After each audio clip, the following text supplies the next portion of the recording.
Hi there. This weekend, more than 500 international decision makers are gathering in Germany for the 56th Munich Security Conference.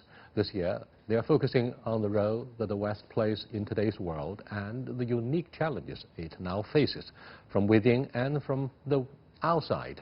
So, which are the most pressing concerns that top the agenda?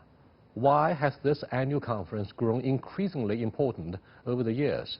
And what does it say that the Chinese State Councillor and Foreign Minister Wang has now become a regular participant? To discuss these issues and more, I'm pleased to be joined from Washington by Richard White, a security expert at the Westless Global Consultancy, from Brussels by Fraser Cameron, director of the EUUS Center, and from Beijing via Skype by Teng Jianqun, director of the Department of American Studies at the China Institute of International Studies. That's our topic. This is the dialogue. I'm Yang Rui.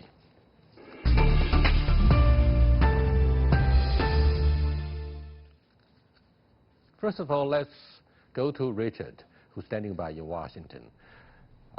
What's your take on the agenda of the Munich Security Conference, Richard, this year, and which topics have impressed you most? Why? How does it differ from last year's agenda?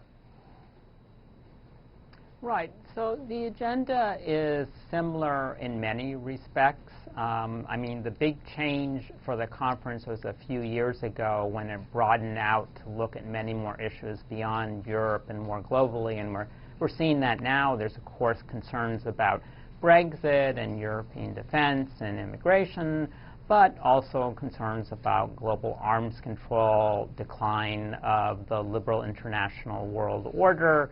There will be discussions on Russia, on China, on the United States and their role in the world. I suppose one new difference is obviously reflecting the rise of the global health challenges, such as the coronavirus in China and the revival of Ebola in different parts of Africa. That's going to get more attention. But on the whole, it's not too dissimilar from previous years. Yeah, a lot of issues and the discussion actually refer to traditional and non-traditional, conventional and non-conventional threats that the West is facing. Oh, by the way, let's look at the critical issue of a cohesiveness that should have characterized the solidarity of the West in the post-Cold War era. What do you think of the theme of this year's Munich Security Conference about the Westlessness? Richard.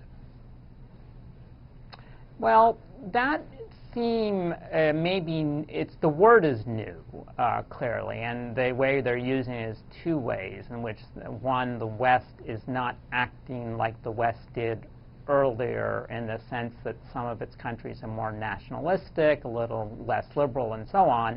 And then more commonly discussed for many years is the relative decline of the West in certain areas, such as economic dominance, and influence over some multinational institutions and so on. So the term is new, but the concepts are really not.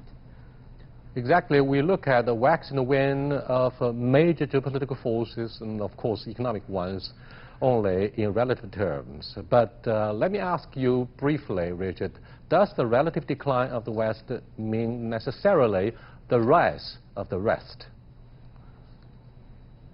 Well, you know, the West may be divided in some issues and may be losing influence, but the other potential contenders and challengers or replacements are also either divided or hesitant yet to seize global influence, commensurate with their economic strength, and so on. So, you know, clearly there's much more discussion about China's potential over time in their reports and the debates.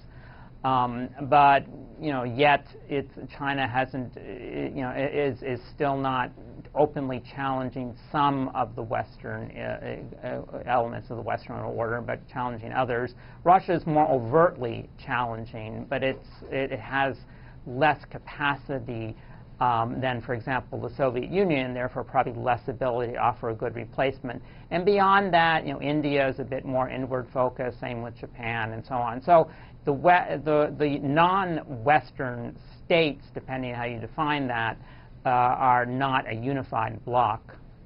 Richard, don't you think it's more important to clarify and to give a clear definition about what stands for the West? Right? We have militarily, for example, the NATO, the European Union, as opposed to the disintegration of the Warsaw Pact by the end of the Cold War. We also have economically G7.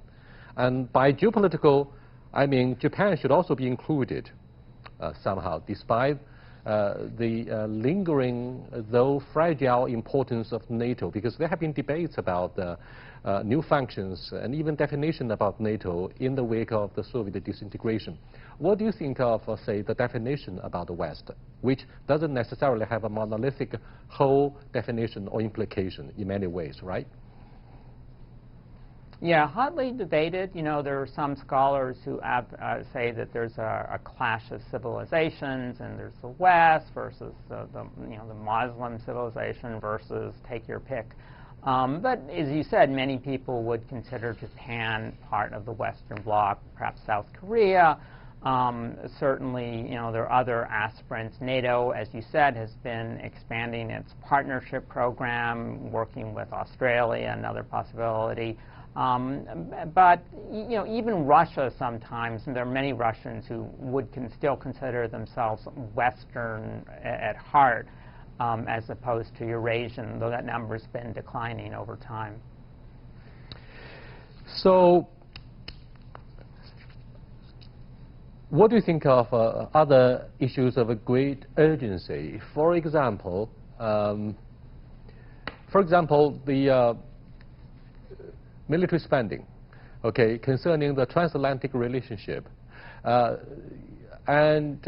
Before you make any comments on this issue, let me go back to the definition of the West. It seems when we address the issue of a relative decline in the West, many argue that the United States is still very strong economically. Look at the pretty low unemployment rate. Look at the dynamics of the economy. And smiles on the Americans despite the serious division across the aisle between Republicans and Democrats in the D.C. Europe itself is a big problem, following the Brexit in particular. So do you think this argument holds any water? What do you think of the ring of truth about the Europe? Yes, I think you're right. Well, I think you're very right not to say that it's just a simple matter of comparing GDPs and so on. So you've got to look at debt, you've got to look at trade, role in international institutions, and cohesiveness, and so on. So all those things come into play, and it makes it much more complicated. Now, Europe, I think people were more pessimistic about Europe maybe at last year's conference or the previous ones. There was a lot less certainty about Brexit and whether other countries might follow and what was going to happen to the EU and NATO. I think those issues are a little more clear now. Britain will leave, but there's not another country pining to follow that. The EU will need to take adjustments, but it'll survive. The Europeans are divided by political affiliation, and they have social challenges in their economies. You've got mixes, some doing well, some not. But on the whole, Europe is still an important force, and I think that's a sign why the many world leaders, including the Chinese foreign minister, are going to go to the European Security Conference because they know it's an important audience. Richard, here is the issue about the European leadership concerning domestic politics in Germany. Everybody may have noticed that Angela Merkel's chosen successor, Annegret Kramp-Karrenbauer, has resigned as a leader of the Christian Democrat Union, or CDU, causing serious domestic political crisis for the ruling party. I mean, the coalition. Particularly the post-Merkel era would be a major problem. Thus, we're going to have challenges arising from the absence of a strong German leadership in what we call the Franco-German axis following the Brexit. Yes, there's new uncertainty about German leadership. When I was growing up, it was pretty easy. There was the conservative CDU and the liberal SPD, and there's Free Democrats who go back and forth and help form coalitions. Now there are more parties. The traditional party base is weaker. The divisions are wider over particularly domestic issues. The ruling Christian Democratic Party, Chancellor Merkel is going to leave the scene, and they're struggling for replacement. So you're right to point to German politics being more fluid, more uncertain, perhaps resembling that we're seeing in other European countries. And it probably will have some impact on European leadership, since, as you said, it's traditionally the Europeans, the French, and the British who aspire to being the dominant players on many issues. And if the Germans are inward-focused, divided over leadership questions, that could either give more opportunities to the French with the British leaving, or create more disunity and make the EU a less effective international actor going forward, for at least for a while. Thank you very much. And let me go to Fraser Cameron. Hi, Fraser. We've been talking about the leadership crisis, if any, in continental Europe following Brexit. And first of all, the theme of this year's Munich Security Conference, the Westlessness. What do you make of the cohesiveness? That should be the hallmark of the EU solidarity, or solidarity of the transatlantic relationship following the Soviet disintegration by the end of the Cold War. I'd like to have your quick thoughts about definition of the West, and then why there have been allegations that the West is so diversified and increasingly disunited.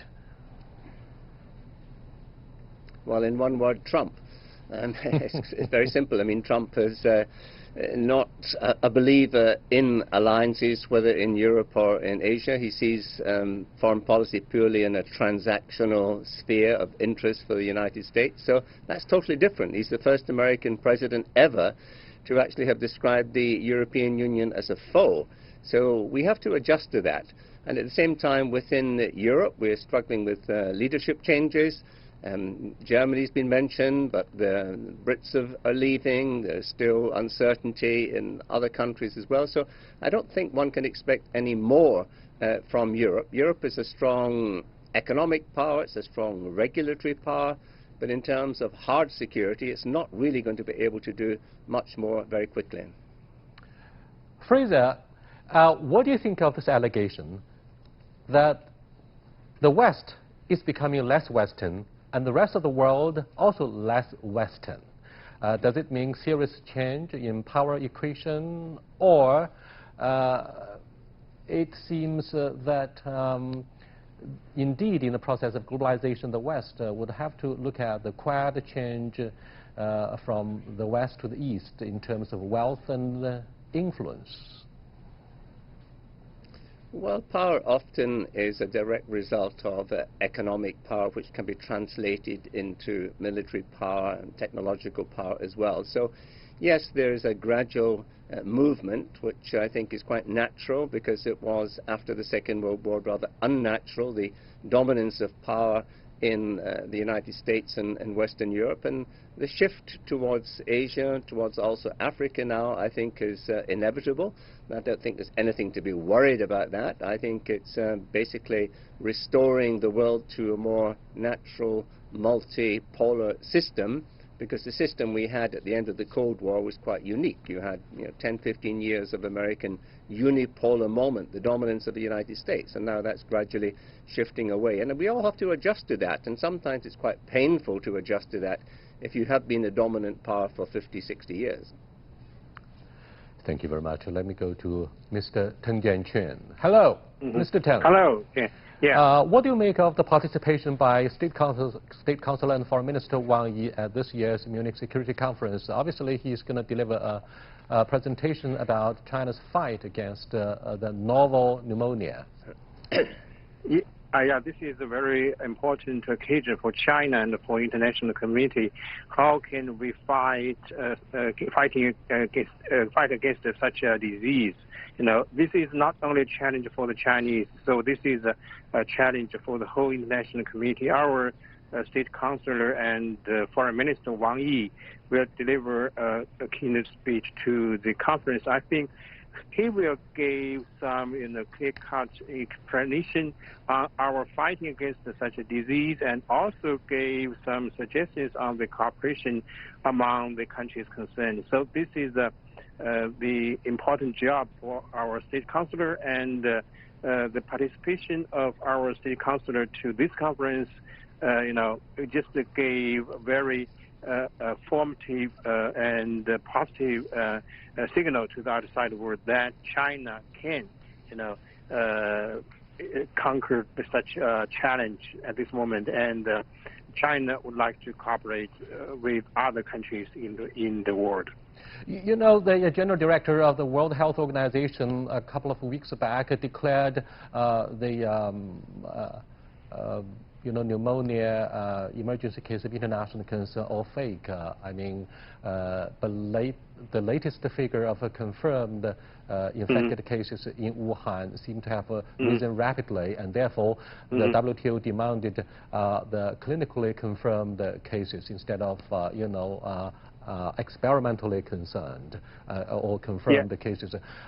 Does that make any major difference to the rest of the world when we look at the impact, particularly the Phase 1 trade deal between the United States and China? And many news reports argue that probably our trade with other countries will inevitably be affected due to the latest change in the WHO attitude.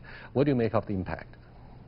Yeah, this impact, we cannot give 100% clear-cut explanation on such an impact on China's economy, on China's internet trade, but we can say this is really a big challenge for China and for the international community. I'm sure China will suffer a lot by these diseases, and China will try its best to maintain the stable trade relations with the United States, with EU, with other countries, but we should take the first and most important step to fight against such a disease, because all the figures show recent days gave very worrisome development for the situation in China. So I think at this moment China will, of course, gave its 100% support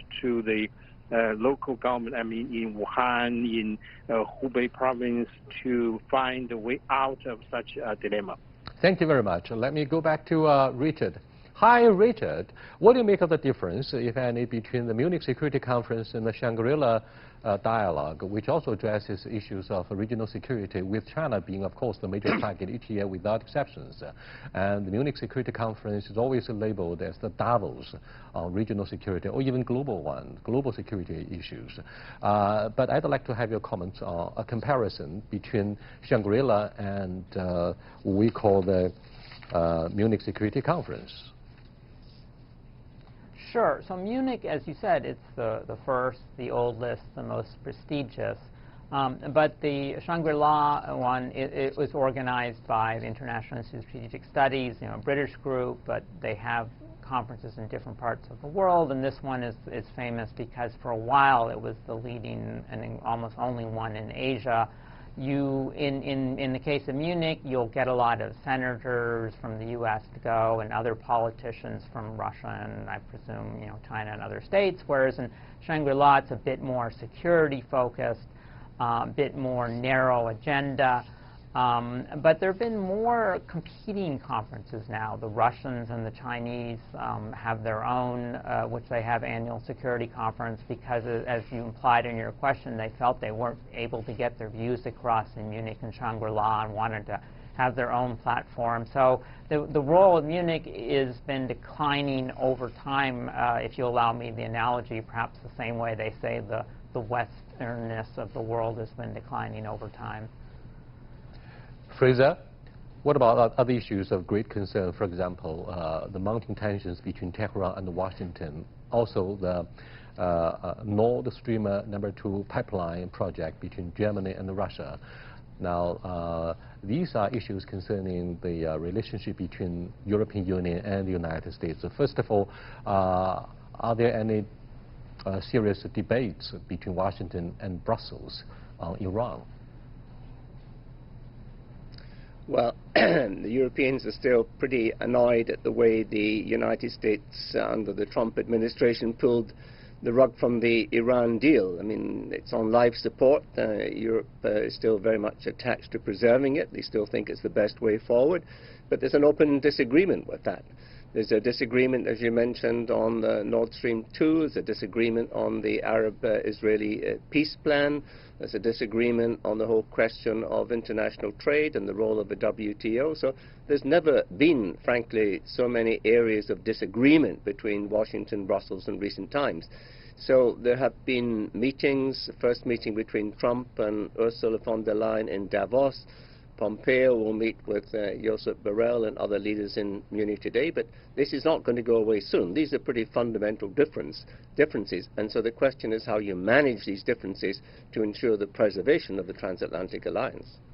And do you think the European Union is confident enough to mend the ties between Washington and Iran? No one is so optimistic, but do you think the European Union stands ready to play a role in mitigating the impact of killing Soleimani, military leader of Iran?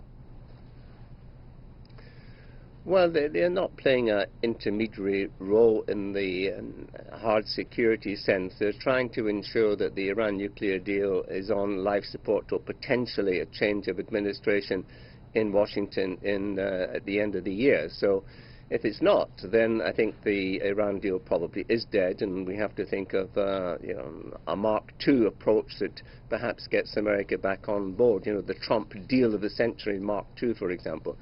So at the moment, I think we're in a holding pattern. The danger is that Trump might introduce tariffs on German cars in the near future, and that would be a real serious blow to transatlantic trade relations.